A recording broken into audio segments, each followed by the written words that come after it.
الرحيم إن الله وملائكته يصلون على النبي يا أيها الذين آمنوا صلوا عليه وسلموا تسليما اللهم صل على سيدنا محمد وعلى آل سيدنا محمد وسلم۔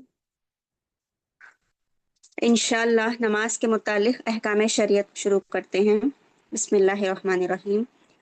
قبل اس کے نماز کے مسائل بیان ہو، مناسب ہوگا کہ نماز کی فضیلت اور تاکید بیان کی جائے، جس سے یہ معلوم ہو کہ اللہ تعالیٰ نے نماز کو کس درجے اہم قرار دیا ہے اور ہر مسلمان پر مسلمان ہونے کی حیثیت سے کس حد تک نماز کی پابندی لازم ہے۔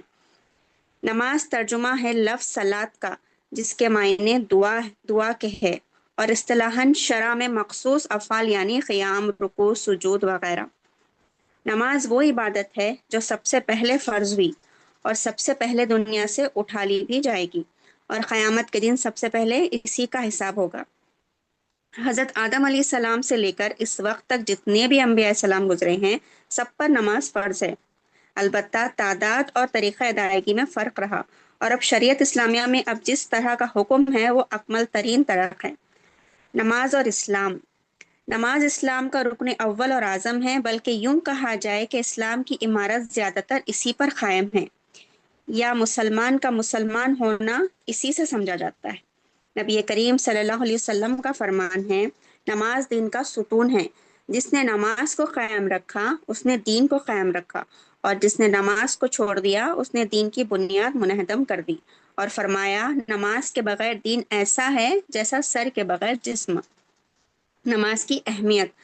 نماز ہر فرد، امیر ہو یا فقیر، تندرست ہو یا مریض، مقیم ہو یا مسافر، روزانہ 5 وقت فرض عین ہیں، یہاں تک کہ جب دشمن کے مقابلے میں لڑائی کی آگ بھڑک رہی ہو اس وقت بھی اس کا ادا کرنا فرض ہے، اور عورت جب درد ذیل میں مبتلا ہو جو کہ ایک سخت مصیبت کا وقت ہے اس وقت بھی اس کو نماز پڑھنے کا حکم ہے۔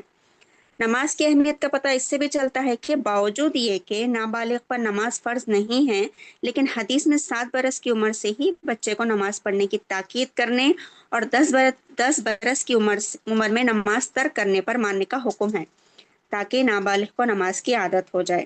غرض نماز کی تاکید سے قرآن مجید اور حدیث سے شریف کے صافات مالا مال ہے۔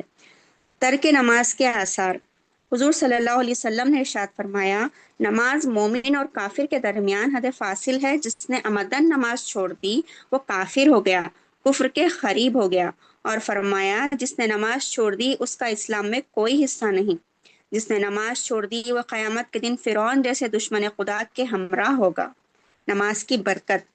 نماز خدا کے ساتھ تعلقات بندگی کو تازہ کرتی ہے، انسان کی زندگی کو پاکیزہ کرتی ہے اور شریفانہ بناتی ہے، اور انسان کو تمام برائیوں سے پاک رکھتی ہے۔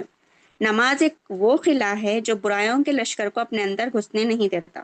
نبی کریم صلی اللہ علیہ وسلم کا ارشاد ہے کہ جب کوئی نماز پڑھتا ہے تو اس کے گناہ اس سے اس طرح دور ہو جاتے ہیں جس طرح درختوں سے پتے گرتے ہیں، جس طرح کسی نہر میں 5 دفعہ غسل کرنے کے بعد بدن پر میل کچیل باقی نہیں رہتا، اسی طرح نماز کی بدولت گناہ کی کثافت دور ہو جاتی ہے۔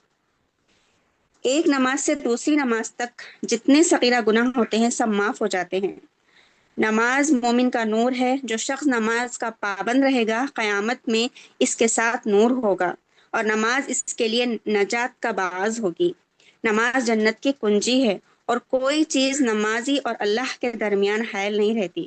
بندے کو اللہ کا قرب زیادہ تر سجدے میں ہی حاصل ہوتا ہے۔ نمازی نماز میں اللہ سے سرگوشی کرتا ہے اور فرماتے ہیں نماز ہی میرے آنکھوں کی ٹھنڈک ہے۔ صدق اللہ العلی العظیم۔ جزاک اللہ خیر۔ السلام علیکم۔